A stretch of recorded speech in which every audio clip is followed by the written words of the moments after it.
Bili-bili muna tayo. Walang ulam.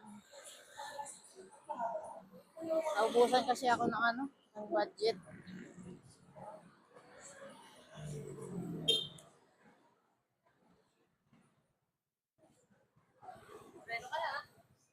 Kaya bili muna tayo ng ulam.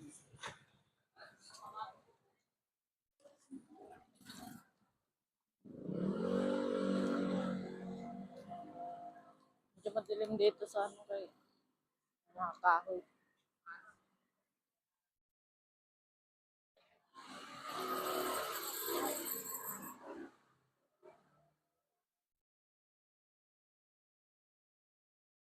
Yan.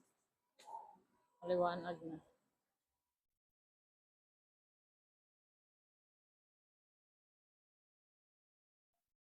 Malakas sa tindahan ngayon yung paninda nila ngayon, ang mahal. Ultimo yung sabon na 26, samantalang sa grocery, 17.75 lang. Tapos yung mga dilata nila na San Marino, 45. Pati yung 552 na.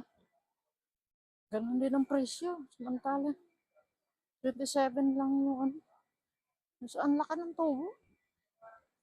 Nasobrahan. Kaya mas pinili ko ang bumili na lang sa Pure Gold.